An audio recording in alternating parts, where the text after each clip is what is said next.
तपाईँको पोइन्ट छ one rank one pension भयो, ठीक है सर? अच्छा, यो पॉइंट कल उधर काठमांडू में भी आया था, और ये साल पिछले बार भी जब मैं आया था 2 साल पहले, तब भी ये पॉइंट आया था। तो मैं एक बार फिर आपको बताता हूँ, वन रैंक वन पेंशन आपको आर्मी के साथ इसलिए कंपेयर नहीं कर रहे क्योंकि आर्मी वाला जवान 40 साल में रिटायर होता है, असम राइफल का जवान 60 साल में रिटायर होता है। अगर वो वॉलंटरी रिटायर होता है उससे पहले, वो उसकी मर्जी से रिटायर हो रहा है। वैसे गवर्नमेंट उसको 60 साल तक सर्विस करने का मौका दे रहा है।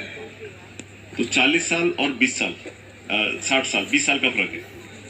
तो 20 साल असम राइफल सोल्जर ही नहीं, बाकी सभी गवर्नमेंट एम्प्लॉयज, होम मिनिस्ट्री के जितने भी फोर्स हैं, सबको 20 साल एक्स्ट्रा पे मिल रहा है, जबकि उसके टाइम का जो आर्मी का जवान है वो 40 साल में जा रहा है। उसके बाद वो घूम रहा है जॉब के लिए।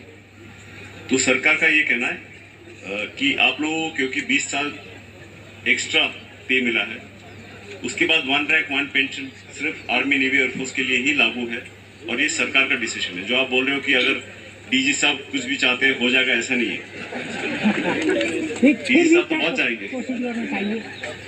मैं तो चाहूँ आपको, आपका सैलरी चाहूँ तो मैं डॉलर में अगर दे सकता हूँ, डॉलर में दे सकता हूँ, लेकिन वो मैं नहीं कर सकता। ये आप लोग का सबका विचार है। वो एक जमाने में था कि डीजी साहब ने कहीं से भी किसी आदमी को उठा लिया, रिक्रूट करके भर्ती कर लिया। ये सब आप लोगों ने देखा होगा। 1982, 83, 84 तक था। उसके बाद रिक्रूटमेंट थोड़ा अभी बहुत मुश्किल है। अगर मैं एज डीजी एक आदमी को भी अगर भर्ती करना चाहता हूँ, वो नहीं कर सकता हूँ। तो आपका जो सोच विचार है कि अगर डीजी साहब चाहता है तो ओआरओपी दे सकता है, ये बहुत गलत है। मैं एक आदमी को रिक्रूट नहीं कर सकता हूँ, ओआरओपी तो बहुत बड़ी बात है।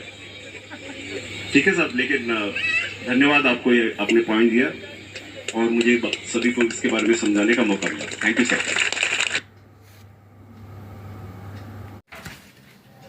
देखा दोस्तों, आपने वीडियो देखा, खूब तालियां बज रही थी। बजाओ, खूब बजाओ, ताली बजाओ, मिल जाएगा हक।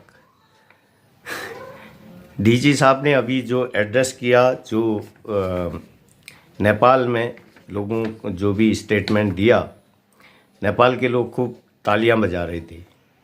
और किसी ने भी ये नहीं कहा कि असम राइफल जो है एक भले पैरामिलिट्री फोर्स है, लेकिन एक एमओडी ऑपरेशनल कमांडेड फोर्स है। बहुत सारे लोग नेपाल में हॉनरी कैप्टन हैं।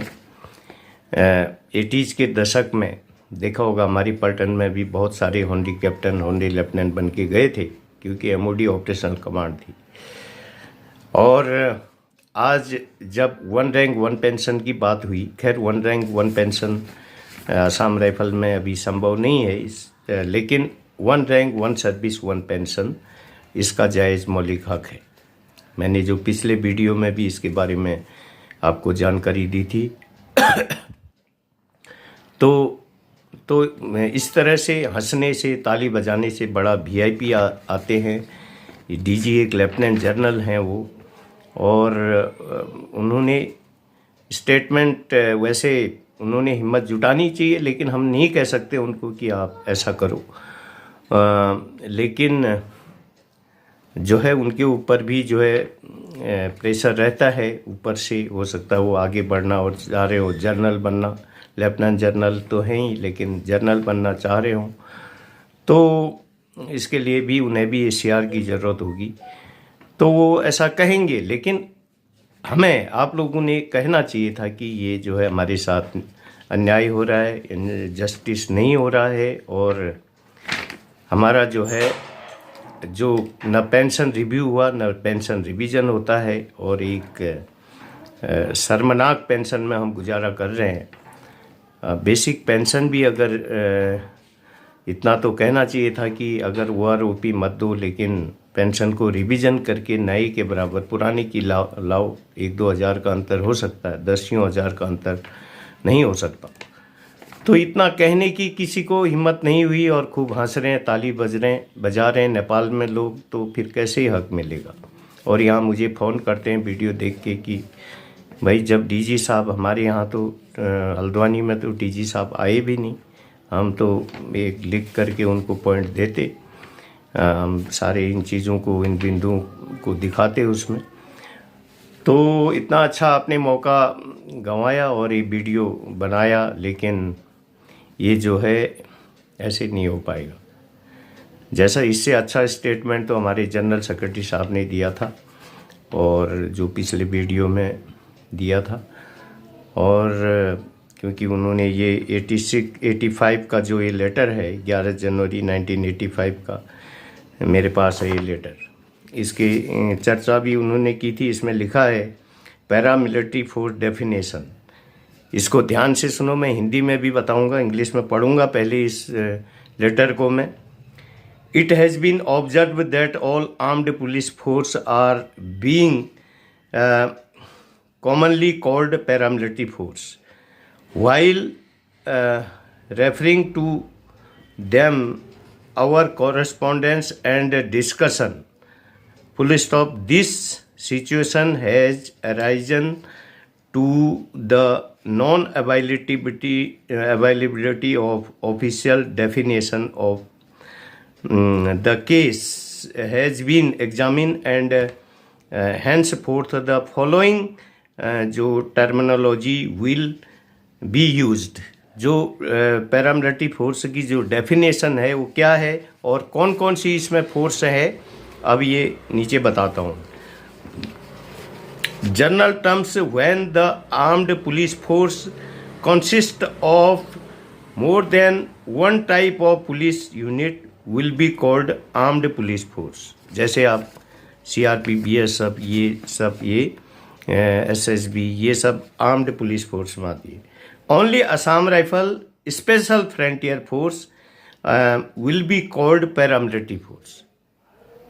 सिर्फ असम राइफल और स्पेशल फ्रंटियर फोर्स जो है पैरामिलिट्री फोर्स है। अब आपको बताता हूँ। Definition of paramilitary force is given below. This definition will be included in the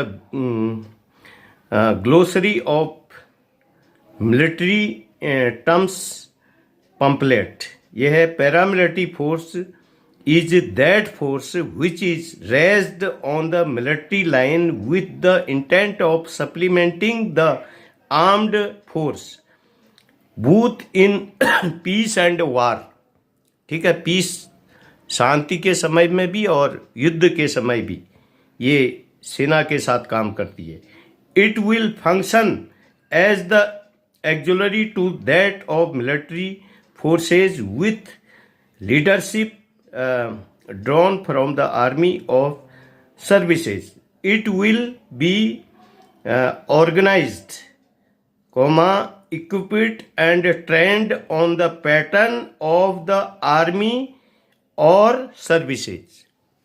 सारा इसका जो ट्रेनिंग है, जो भी ये इक्विपाइड होती है, ये आर्मी की तरह होती है। The above definition is its use में please be disseminated all formation and units. समझ गए होंगे। तो पैरामिलिट्री फोर्स दो ही फोर्स हैं जिसको आर्मी कमांड करती है, आर्मी ऑपरेशनल कमांड के अंदर कमांडेड है, वो है स्पेशल फ्रंटियर फोर्स और असम राइफल। तो स्पेशल फ्रंटियर फोर्स को वो सारी आर्मी, MOD आर्मी की सुविधाएं लागू हैं, हो गई हैं। अभी 2015-16 में उन्होंने 2 साल के अंदर केस जीत लिया था और उनको सारी फैसिलिटीज़ मिल चुकी है आर्मी की तरह। सिर्फ एक असम राइफल एक ऐसी फौज है जो कि इस तरह से अधर में लटकी है। उसका जवान आज एक खासकर जो पेंशन विसंगति से परेशान है, बाकी सुविधाओं, भूतपूर्व सैनिक सुविधा, सभी चीज़ों से वंचित है।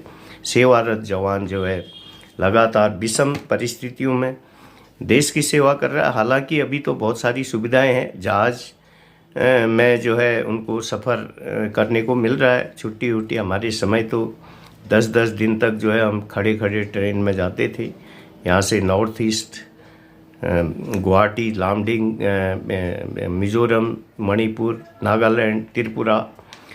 तो लेकिन ऐसा होने से भी एक हक बनता है। ऑल इंडिया पोस्टिंग, मैंने पहले वीडियो में कहा था, अगर 46 पलटन में 23 पलटन भी ऑल इंडिया में घुमाई जाए तो 23 पलटन को नॉर्थ ईस्ट में रखा जाए, तो ये भी हमारा मैंने वीडियो के माध्यम से दिया था। लेकिन यह है कि अब मैं एक YouTube चैनल चलाता हूँ। हालांकि मेरे पास 4 लाख सब व्यूअर हैं, लगभग 3000 से अधिक मेरे सब्सक्राइबर हैं, और वो सारे हमारे विभाग डिपार्टमेंट से हैं, AR अधिकतर।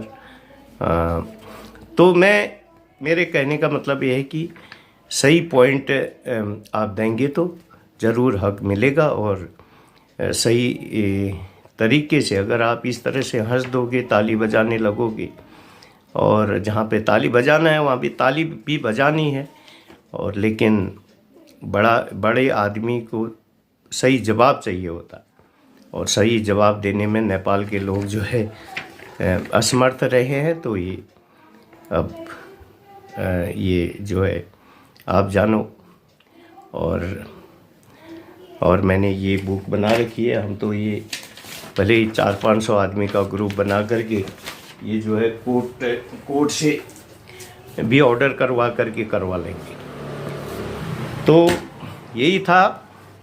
बाकी असम राइफल का इस तरह से जो हमने भुगता है, हमने जो है संघर्ष किया है अपनी लाइफ में, और आने वाली पीढ़ी को इतना संघर्ष न करना पड़े, इस तरह से जो हम अंधकार में भटके हैं, इस तरह से आने वाली पीढ़ियां न भटके, इसी के लिए हम प्रयासरत हैं, और ऐसा होगा। ऊपर वाले के घर में देर है, अंधेर नहीं है। तो आज के लिए इतना ही, और जो लोग मुझसे जुड़ना चाहते हैं संपर्क करें, अपने इस रजिस्टर में अपना डिटेल लिखवाएं, और कल को जो है इसके लिए हमारी जो ये मुहिम जारी रहेगी। सबका साथ, सबका विकास, सबका हो रहा है जब देश के अंदर, तो डेफिनेटली होगा, देर होगी अंधेर नहीं होगी। तो वीडियो को अधिक से अधिक शेयर करें, लाइक करें। मेरा मोबाइल नंबर मैंने पिछले कई वीडियो में दे रखा है, फिर नोट कर लीजिए।